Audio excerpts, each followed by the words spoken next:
Alright, so this video is a long time coming. So I got the 2013 Hyundai Santa Fe. It is the sport model with the 2.0 liter turbocharged engine, all-wheel drive. Those of you that follow me for a little while know that I did a video a little while back, quite a while back now, about the all-wheel drive not working and how I went about discovering what was going on, why the all-wheel drive wasn't engaging. But I left that kind of open because I didn't tear anything down to actually show what the fault was.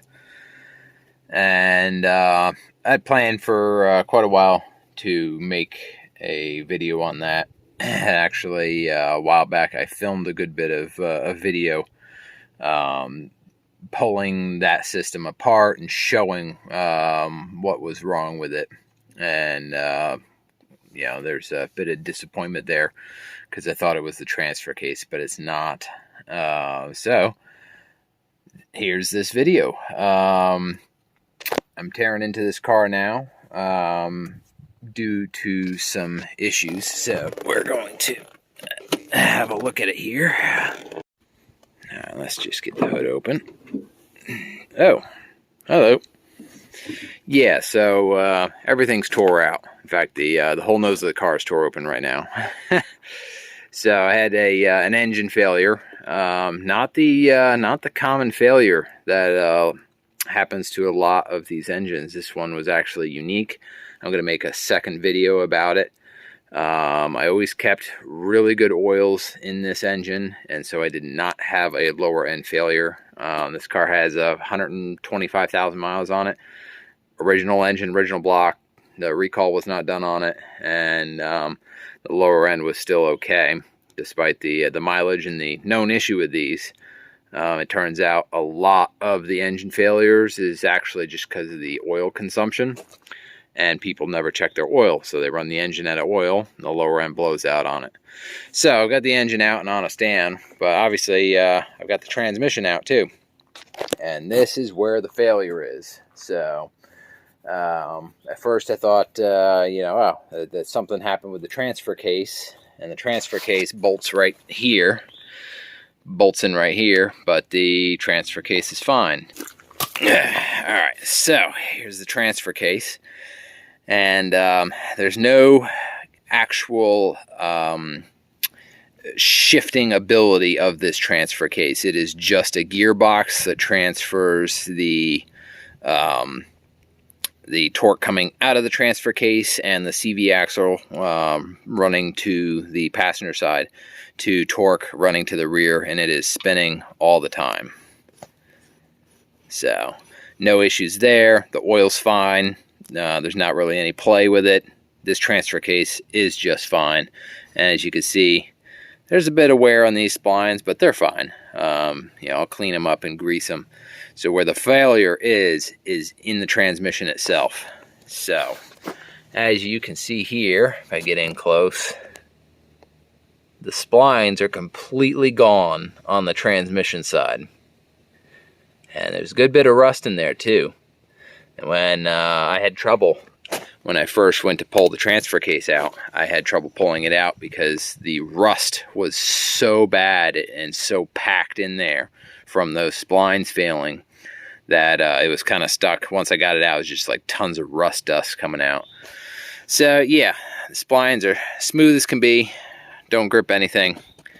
Unfortunately, that's part of the differential basket in the transaxle itself. The only fix is to replace the transmission entirely, or what I'm going to attempt to do is split the transmission in half and rebuild the basket, because this transmission is great. Shifts fine, shifts smooth, drives great, never had any issues with it other than the electrical harness update that had to be done a few years ago. Since then it's been fine, so I'm got my hands on a new basket, and let's go look at that now. Alright, so It's a two-piece basket. I call it the basket. It's typically what they're called in differentials, but obviously this is part of the transaxle of the transmission. And as you can see, the splines are supposed to look like that. Yeah. So this piece here is just like a differential in the sense of it's just like a differential basket. In here is where your spider gears go, and then there's another side of this that bolts on the driver's side. Your spider gears go in here, and there's a gear, big gear that bolts on here that then goes up to the actual shifting part of the transmission. The transfer case inserts into here, and that's where it gets its torque from. And then the passenger side CV axle slides through all of that into the spider gear in here, and that's how it gets its torque independent of the transfer case unit itself. So I've got the new basket piece here that should fix my all-wheel drive, and I'll put the spider gears in, bolt this, kind of tear the transmission apart, swap this out, and then put it back together, and hopefully that'll be fine. I went ahead and ordered a new bearing seal that goes here just in case I need that, but we'll see. I'll probably make a separate video when I pull the transmission apart, kind of pointing out more issues with these. My hypothesis right now is that these are not greased. There's like no oil or grease because there's seals that separate this from the transmission oil.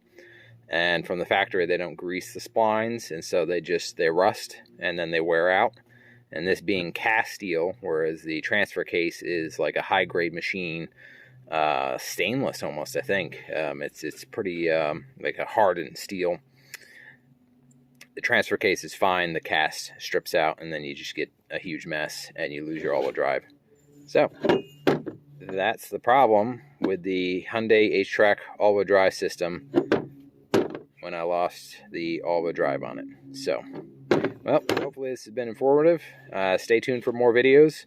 I've got a whole bunch of stuff on the engine, the interesting failure of the engine coming up, and then going to be tearing the transmission apart and fixing this. And I might post some clips about that. We'll see. All right, have a good one. Thanks for watching. Please like and subscribe.